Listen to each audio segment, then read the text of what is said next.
চলো আজ তোমাদেরকে নিউ দীঘার পুরো মার্কেটটা ঘুরিয়ে দেখাই। সন্ধ্যাবেলায় রেডি হয়ে সবাই বেরিয়ে পড়েছিলাম সবার বাড়ির জন্য কিছু কেনাকাটা করবে বলে। এই যে এটা হচ্ছে ঢোকার গেটটা, ওখানে এত সুন্দর হাওয়া দিচ্ছিল, প্রাণটা পুরো জুড়িয়ে যাচ্ছিল। জায়গাটা বেশ সুন্দর, তাই না?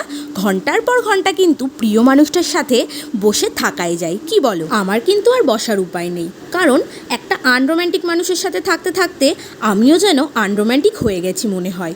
যাই হোক, কি আর করব, যে কাজের জন্য এসেছি সেটা মিটিয়েই চলে যাব। বেশ অনেকক্ষণ মার্কেটটাতে ঘোরাঘুরি করলাম, কি আছে কি নেওয়া যেতে পারে একটু দেখছিলাম।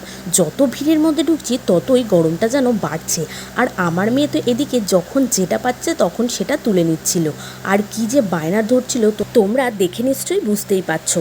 তখন ওই সময় মনে হচ্ছিল আমার দ্বারা হয়তো আর মেয়েকে হ্যান্ডেল করা হবে না। সবাই আমাদের দিকে যেভাবে তাকাচ্ছিল, আমি মোটামুটি মেয়েকে ধরে টানা হাঁচড়া শুরু করলাম। তারপর গাড়িতে উঠে বসে পড়লো গাড়ি চালাবে বলে। আর এদিকে তো আমার টেনশন শুরু, কারণ অনলাইনে পেমেন্ট করতে খুব অসুবিধা হচ্ছিল। মেয়ে তো আমার কোনোভাবেই গাড়ি থেকে নামবে না, আর আমার কাছে এদিকে খুব একটা ক্যাশও ছিল না। তারপর কোনোভাবে ম্যানেজ করে পেমেন্টটা করা হলো। মেয়ে তো আমার ভীষণ খুশি, ও প্রথম এরকম কোনো গাড়িতে চড়লো। আর আমার হাতে এই যে ফিঙ্গারিংটা দেখছো, সেটা আমাকে একটা কাছের মানুষ গিফট করেছে। একটা জিনিস ফলো করবেন, কিছু কিছু নিজেদের মানুষের থেকেও দুদিনের মানুষগুলো কিন্তু স্বাস্থ্যের পক্ষে অনেক ভালো। সত্যি কথা বলতে কি, নিজের জন্য জিনিস কেনাটা কিন্তু এতটাও চ্যালেঞ্জিং লাগে না যতটা না সবার জন্য কেনাকাটার দিক থেকে।